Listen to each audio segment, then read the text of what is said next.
Hello, हम पढ़ने जा रहे हैं how can we separate the mixture of two miscible liquid, distillation के बारे में।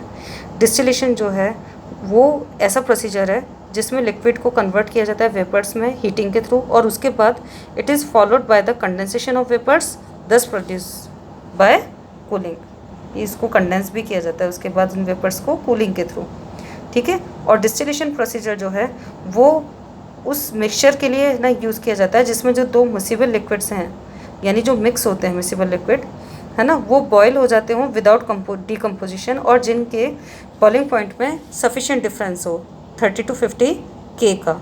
मान लीजिए अब इस प्रोसीजर को हम आगे चला रहे हैं। हमारा जो प्रिंसिपल है ना, ये जो सेपरेशन है ये बेस्ड होगा उस प्रिंसिपल पर कि जो बॉइलिंग पॉइंट है, ठीक है, ज़्यादा वोलेटाइल लिक्विड का, ठीक है, वो ज़्यादा जल्दी एवोपरेट होगा, ठीक है, उसमें। और वो जब एवोपरेशन होगा उसका, तो हम ये मान के चलते हैं कि उसमें एक्सक्लूसिवली जो है ज़्यादा वोलेटाइल लिक्विड के ही वेपर्स होंगे, ठीक है। लाइकवाइज जिसका बीपी कम है, जिसका बॉइलिंग पॉइंट कम है लेस वोलेटाइल लिक्विड का, उसमें हम ये मान के चलते हैं कि वो ऑलमोस्ट कंसिस्ट करेगा लेस वोलेटाइल लिक्विड को ही, ठीक है, क्योंकि उस केस में क्या हो चुका होगा, ज़्यादा वोलेटाइल लिक्विड जो है वो ऑलरेडी एवेपोरेट हो चुका होगा। तो जो सेपरेशन ऑफ लिक्विड है, सेपरेशन ऑफ लिक्विड मिक्सचर जो है ना, वो इंडिविजुअल कंपोनेंट्स में सेपरेट हो जाएगा, है ना। तो हमारा ये जो सेपरेशन है वो परफॉर्म होगा and it can be achieve at their respective boiling point, और फिर उनके बॉइलिंग पॉइंट्स हैं उस पर उनको कलेक्ट कर लिया जाएगा। The more volatile liquid distils over first, obviously वो जल्दी एवेपोरेट होगा तो उसको पहले, है ना, कलेक्ट किया जाएगा, and less volatile components distilled after words, ठीक है। अब इसका प्रोसीजर देखते हैं। हम सबसे पहले एक फ्लास्क हीट करते हैं, ठीक है।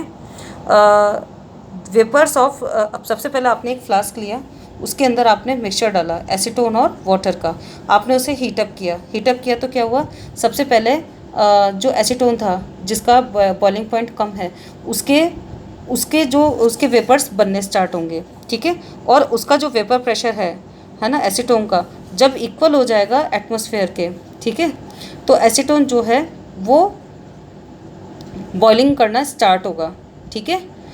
वेपर बनना स्टार्ट हुआ, वेपर प्रेशर इक्वल हुआ तो ये बॉयल होना स्टार्ट हो जाएगा। बॉयल होना स्टार्ट होगा तो ये जो है ना वेपर्स है ये कंडेंसर से पास थ्रू होंगे, और हमें यहाँ पे ये कूल होकर ये यहाँ पर हमें एसीटोन मिल जाएगा। हम यहाँ पे एसीटोन कलेक्ट कर लेंगे।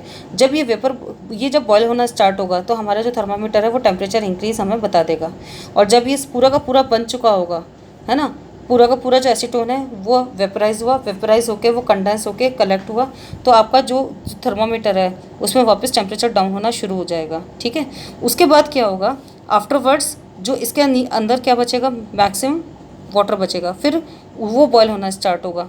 जब इसका जो वेपर प्रेशर है यहाँ पे एटमॉस्फेयर का, वो जब इसके प्रेशर के इक्वल हो जाएगा तो वो बॉयल होना स्टार्ट हुआ, बॉयल होके स्टार्ट होके यहाँ पे वेपर बने, वेपर जनरेट होके वापस कंडेंस होके यहाँ नीचे आ जाते हैं, ठीक है। तो इस तरह से हम उस वाटर को भी कलेक्ट कर सकते हैं, ठीक है। और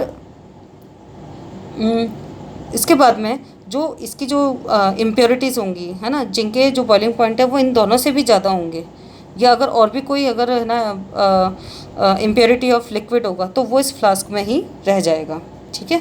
तो इसे हम कहते हैं डिस्टिलेशन प्रोसेस। और इसके जो एप्लीकेशन हैं वो किस में काम आते हैं, मिक्सचर ऑफ ईथर और टोलुइन, इन दोनों को सेपरेट करने के काम आते हैं। Mixture of hexane and toluene, इनको सेपरेट कर सकते हैं। बेंजीन और एनिलीन या फिर नाइट्रोबेंजीन, इनको भी सेपरेट किया जा सकता है। आप ध्यान दीजिए, इनका जो बॉइलिंग पॉइंट है उनके बीच में डिफरेंस काफ़ी है। इसका जैसे ईथर का है 308, टोलुइन का है 384, हेक्सेन का है 342, टोलुइन का है 384, बेंजीन का है 353, तो एनिलीन का है 457, या नाइट्रोबेंजीन का है 483। यानी उनके जो दोनों जो लिक्विड आप ले रहे हो डिस्टिलेशन प्रोसेस में, उनके जो बॉइलिंग पॉइंट है उनके बीच में डिफरेंस कितना होना चाहिए, 30 to 50 K का, ठीक है। तो अब हम नेक्स्ट वीडियो में पढ़ेंगे what is fractional distillation. Thank you.